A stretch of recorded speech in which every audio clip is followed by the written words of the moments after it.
बिस्मिल्लाहिर्रहमानिर्रहीम। ये जो आज का वीडियो है ये एक Q&A वीडियो है जिसमें मुझसे कमेंट्स में पूछा गया है कि अगर हमारे पास साइट से लिया हुआ डाटा हो और उसको हम लोग ऑटोकैड के फॉर्मेट में एक्सपोर्ट करना चाहते हैं तो उसको कैसे करेंगे। तो यहाँ पे उन्होंने रिक्वेस्ट किया है कि उनको USB का इस्तेमाल करना है। तो यहाँ पे मैं लाइका की ये इंडस्ट्रियल USB इस्तेमाल करने वाला हूँ। तो उसके लिए क्या करना पड़ेगा कि मेरे पास ये ट्रिम्बल का TSC3 है। तो इसकी ये जो लेफ्ट वाली पोर्ट है इसमें USB यूज़ होगा। जैसे ही आप USB लगाएंगे तो ये सिंबल है कि इसमें एक्टिव हो गई है। तो आप अगर इसको TSC03 को ऑन करेंगे तो पहला जो डिस्प्ले है वो कुछ इस तरह से होगा। तो इसमें ये जनरल सर्वे है, इस पर आपने जाना है।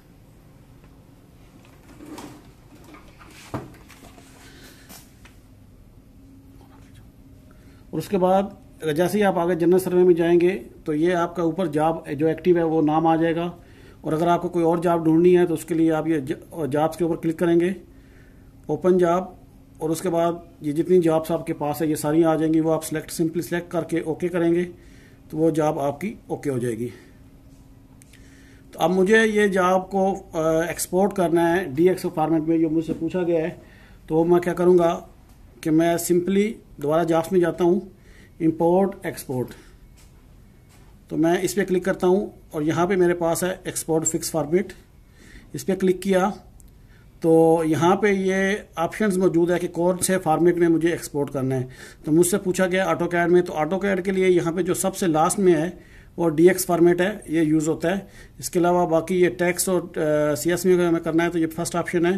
बाकी ये SDR जो सोकिया वगैरह के लिए होता है। पर मैं यहाँ पे सिर्फ DXF को टारगेट कर रहा हूँ जो मुझसे पूछा गया है। तो उस पर क्लिक किया और उसके बाद ये फाइल नेम पूछ रहा है। जो ऑलरेडी एक्टिव जॉब है उसमें ये नाम है, अगर आप नाम चेंज करना चाहें तो भी चेंज कर सकते हैं। और यहाँ पे ये फोल्डर का ऑप्शन बना हुआ है, यहाँ पे क्लिक करें। तो यहाँ पे क्लिक करने के बाद ये देखें कि ये इसका मेन फोल्डर है जो इस वक्त मेरे पास TSC3 कंट्रोलर है उसका। तो वहाँ पे मैं क्लिक करता हूँ।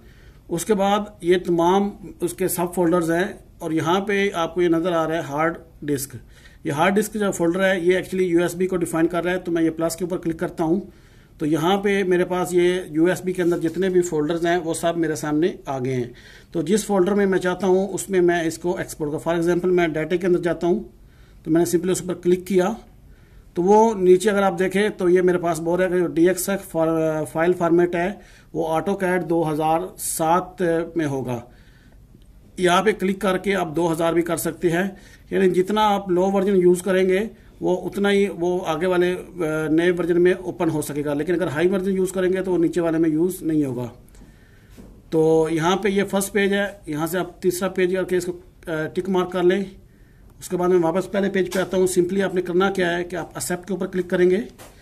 जैसे ही आप एक्सेप्ट करेंगे तो आपका ये तमाम का तमाम डाटा जो है वो उस फोल्डर में आ गया है। तो मैंने जहाँ पे रखा था जॉब्स के अंदर वहाँ पे ये डाटा ऑलरेडी मौजूद है DXF फॉर्मेट में।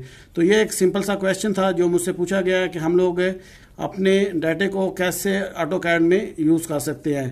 तो ये सेम एक्सपोर्ट वाला मेथड है जो पहले हम लोग डिस्कस कर चुके थे। सिंपली आपने करना क्या है, इसमें ऑप्शन जो है वो DXF का कर लेना है, या जो भी इसके अलावा ये टेक्स्ट है या SDR है, कोई भी जो भी आपको चाहिए होगा वो आप ऑप्शन यूज़ करेंगे और एक्सेप्ट कर लेंगे तो वो आपका होगा। इंपॉर्टेंट क्या है कि एक्सेप्ट करने के बाद आप उसकी लोकेशन दें और ऑल पॉइंट्स कर दें। तो मैं यहाँ पे एस्केप करता हूँ। और ये एक शॉर्ट सा वीडियो था जो मुझसे पूछा गया तो उम्मीद है कि मैंने उसका जवाब दे दिया होगा। फिर भी अगर कोई इस वीडियो से रिलेटेड या किसी और वीडियो से रिलेटेड कोई क्वेश्चन हो तो आप मुझसे पूछ सकते हैं। मैं इंशाल्लाह कोशिश करता हूँ कि आपको जितना जल्दी हो सके जवाब दे देता हूँ। तो आज के लिए इतना ही। अपना बहुत